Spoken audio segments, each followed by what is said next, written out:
so it's me again. I'm coming at you from my sort of like desk cave that I have going on here. So I received a request asking how do I take off the surgical splint, which I'm obviously not wearing right now, and how do I put it back on.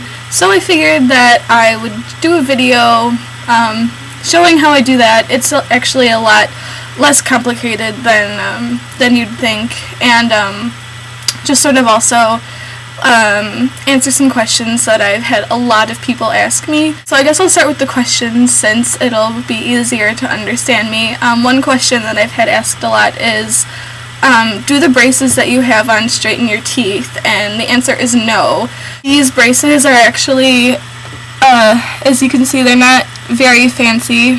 They do have these little hooks on them right there, and that's what I hook the rubber bands on to.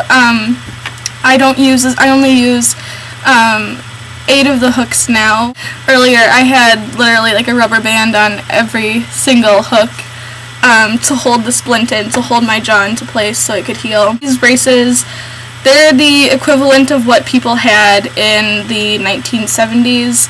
I actually made my teeth a little bit more crooked because part of the reason why right now some people say like, oh, you know, your face doesn't look that different is because my teeth are so crooked. Orthodontist who put them on had to individually bend each little like millimeter of wire to conform as best as it could to my jacked up teeth. So it took a really long time, but it was worth it, and he did a good job. Another question that I've been asked is, what can you eat? And the answer is by no means confined to drinking like smoothies and soup, because I really don't like soup.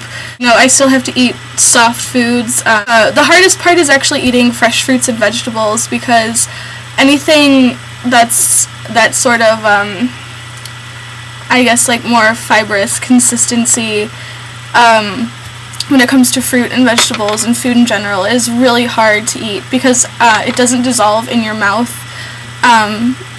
and you know, you either have to cut it up into incredibly small pieces so you can swallow it without chewing it, or I have to cook everything. So if I want to eat fruit, the thing that I do is actually because it's not really worth it to get fresh fruit at that point, I actually microwave frozen fruit, which makes it nice and squishy, and you know, I can like slurp it down and still get the benefit of, you know, eating fruits and vegetables. Because I know other people who have had this surgery have just spent the entire time drinking milkshakes and ended up gaining 15 pounds. So I was determined not to let that happen to me, because it's not healthy, and yeah, I already don't like sugar because of all the Ensure I drank in the hospital, so that really, really turned me off from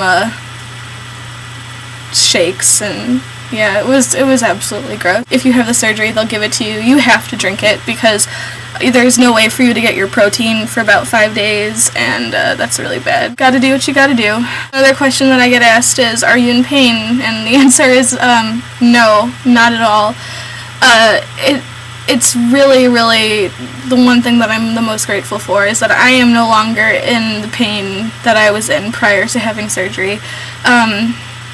Anybody who has TMJ pain on that level, you know, it's hard to describe to people because it's like everything is sort of grinding and moving in a way it shouldn't be moving up here, and so you get the most horrible splitting headaches that go across I had muscle spasms, which were just from, you know, my jaw was literally so crooked that my muscles, when they'd try like to just move my mouth, would spasm, and I had muscle spasms go across my entire face and down my neck and into my back and my shoulders. So it radiates, and it's something that people don't really think would happen. Yeah, I guess that pretty much answers it, is that I'm not in pain anymore.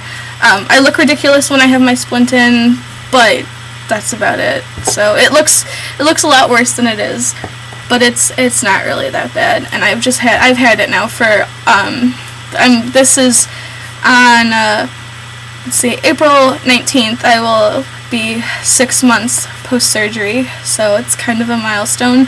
I have actually, my last appointment was 3 months ago, and I was told that the bones in, like the condyles right here, had started regrowing the bone that had sort of worn down and degenerated because of my disc displacement. So that was a really good thing. I actually got to start chewing one meal 3 times a week of very, very soft food. So kind of like what I'd been eating all along for food. So it was great. I can sort of chew now. And it's getting easier. The reflex of chewing is coming back to me a little bit.